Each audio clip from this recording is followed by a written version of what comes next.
بسم اللہ الرحمن الرحیم۔ السلام علیکم ورحمۃ اللہ وبرکاتہ۔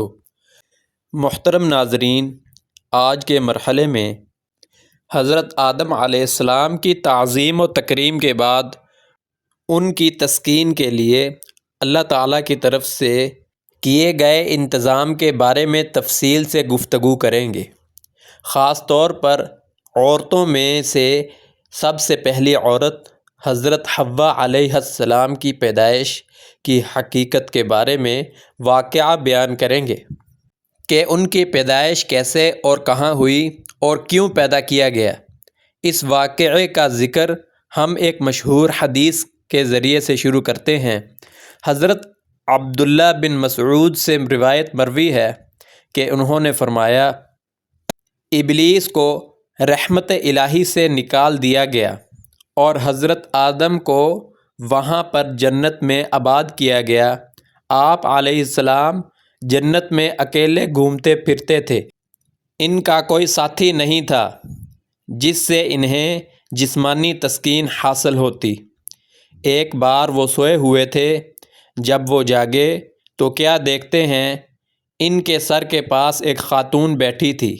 اس خاتون کو اللہ تعالیٰ نے آپ علیہ السلام کی پسلی سے پیدا فرمایا تھا کہ آپ علیہ السلام کی پسلی پر گوشت رکھا گیا، جو کہ آہستہ آہستہ اللہ کے حکم سے حضرت حوا کی شکل میں سامنے آیا۔ آپ علیہ السلام نے سوال کیا، تم کون ہو؟ انہوں نے کہا، میں عورت ہوں۔ آپ علیہ السلام نے فرمایا کہ تجھے کس لیے پیدا کیا گیا ہے؟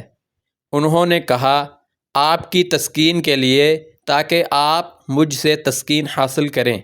فرشتے جو کہ وہاں پر موجود تھے، انہوں نے حضرت آدم علیہ السلام سے ان کے علم کی وسعت حاصل کرنے کے لیے کچھ معلوم کرنا چاہا۔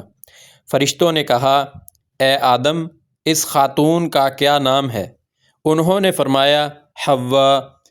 فرشتوں نے دوبارہ سوال پوچھا کہ اس کا نام حوا کیوں ہے؟ حضرت آدم علیہ السلام نے فرمایا، کیونکہ وہ ایک زندہ وجود سے پیدا کی گئی ہے۔ یہاں سے عورتوں کی آمد کا آغاز ہوتا ہے، جو کہ قیامت تک جاری رہے گا۔ دنیا کی تمام مرد و زن کی ماں حضرت حوا علیہ السلام ہیں، اور قیامت تک آنے والے تمام مرد و زن کے باپ حضرت آدم علیہ السلام ہیں۔ یہ مذکر اور مؤنث کی تقسیم دراصل اللہ تعالیٰ کے اس حسن تخلیق کا شاہکار ہے جسے اللہ تعالیٰ نے خود قرآن مجید میں ذکر کیا ہے۔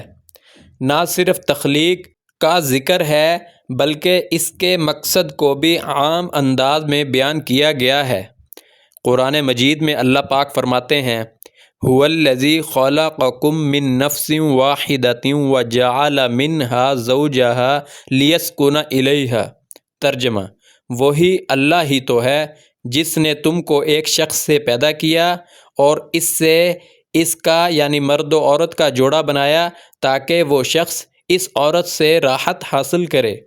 اسی طرح ایک اور روایت کے مطابق عورت کی حقیقت کے بارے میں نبی اکرم صلی اللہ علیہ وسلم کی ایک حدیث مشہور ہے، جو کہ حضرت ابو ہریرہ رضی اللہ تعالی عنہ سے مروی ہے کہ رسول اللہ صلی اللہ علیہ وسلم نے فرمایا، اے نوجوانوں کے گروہ، عورتوں کے متعلق حسن سلوک کی نصیحت قبول کرو، یعنی ان کے ساتھ عمدہ اور اچھے سلوک سے پیش آیا کرو، کیونکہ وہ پسلی سے پیدا کی گئی ہیں، اور سب سے ٹیڑھی پسلی وہ ہے جو سب سے اوپر والی ہے۔ اگر تو اس پسلی کو سیدھا کرنا چاہے گا تو اسے توڑ بیٹھے گا، اور اگر اسے کھلا چھوڑ دے گا تو وہ ٹیڑھی رہے گی۔ اس لیے میں تمہیں نصیحت کرتا ہوں کہ عورتوں سے نرمی اور حسن سلوک کا برتاؤ کرو۔ یہاں پر عورتوں کی اہمیت اور ان کی نازک طبیعت کا ذکر ملتا ہے کہ آپ صلی اللہ علیہ وسلم عورتوں کے نازک مزاج ہونے اور ان کے پیدائشی طور پر مردوں کی نسبت کمزور طبیعت ہونے سے بخوبی واقف ہیں۔ اور صحابہ کرام رضوان اللہ علیہم اجمعین کی نسبت سے قیامت تک آنے والے تمام مردوں سے عورتوں کے متعلق اپنا رویہ نرم رکھنے کی نصیحت فرما رہے ہیں۔ حضرت آدم علیہ السلام اور حضرت حوا علیہ السلام کو اللہ تعالیٰ نے انسانیت کی تعظیم کے بعد ایک اور اعزاز سے بھی نوازا، وہ یہ کہ ان کو ایک ایسی جنت میں ٹھہرایا جو کہ جنت المأویٰ کہلاتی ہے۔ تمام انسانوں میں صرف آدم علیہ السلام اور ان کی بیوی وہ پہلے انسان تھے جنہیں جنت المأویٰ میں رہنے کا اعزاز حاصل ہوا تھا، جس کو قرآن حکیم نے کچھ اس طرح بیان کیا ہے: وَقُلْنَا يَا آدَمُ اسْكُنْ أَنْتَ وَزَوْجُكَ فِي الْجَنَّةِ۔ ترجمہ: اور ہم نے کہا اے آدم تو اور تیری بیوی رہو جنت میں۔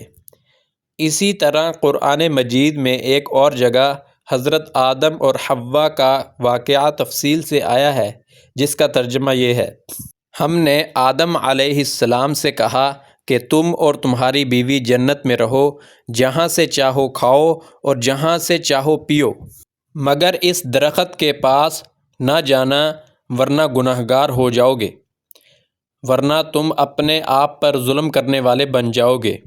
اب یہاں پر اس واقعہ میں ایک درخت کا ذکر ہے جس کے پاس جانے سے دونوں کو منع کیا گیا ہے۔ اس بات پر مؤرخین کا اختلاف ہے کہ وہ کس چیز کا درخت تھا اور اس کے قریب جانے سے کیوں منع کیا گیا تھا۔ بعض مفسرین نے کہا کہ یہ کوئی ایسا درخت تھا کہ اس کا دانہ مکھن سے نرم اور شہد سے میٹھا تھا۔ اب شیطان جو کہ انسان کا شروع سے دشمن ہے، اس نے اپنے اسی انسان کو بہکانے کے وعدے کے مطابق حضرت آدم علیہ السلام اور حوا علیہ السلام کے دل میں وسوسہ پیدا کیا کہ اگر آپ اس درخت کا پھل کھائیں گے تو ہمیشہ ہمیشہ زندہ رہیں گے اور ہمیشہ ہمیشہ جنت میں رہیں گے۔ شیطان نے جھوٹی قسمیں کھا کر حضرت آدم علیہ السلام اور حوا علیہ السلام کو قائل کر لیا۔ اس نے اپنے انسان دشمنی کے وعدے کو پورا کیا، یعنی جو عمل اللہ تعالیٰ کی نافرمانی کا اس نے خود کیا تھا، اب وہی عمل حضرت آدم علیہ السلام اور حوا علیہ السلام سے کروانا چاہتا تھا۔ اس کا کیا انجام ہوا، اس کا تذکرہ ہمیں قرآن مجید کی مختلف آیات میں ملتا ہے۔ ہم یہاں پر قرآن کریم میں ذکر شدہ واقعے کا ترجمہ آپ کے سامنے پیش کرتے ہیں۔ شیطان ان دونوں کو بہکانے لگا تاکہ ان کی ستر کی چیزیں یعنی شرمگاہیں جو ان سے چھپی ہوئی تھیں کھول دے، اور کہنے لگا کہ تمہارے پروردگار نے اس درخت سے صرف اس لیے منع کیا ہے تاکہ تم فرشتے نہ بن جاؤ یا ہمیشہ کے لیے زندہ نہ رہو۔ اس نے قسمیں کھا کر کہا کہ میں تمہارا خیر خواہ ہوں۔ غرض شیطان نے دھوکہ دے کر ان دونوں کو کھینچ ہی لیا۔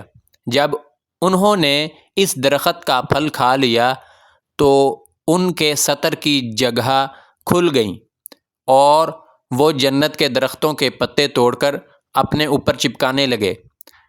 تب ان کو پروردگار نے پکارا کہ کیا میں نے تم کو اس درخت کے قریب جانے سے منع نہیں کیا تھا اور کہا نہیں تھا کہ شیطان تمہارا کھلا دشمن ہے؟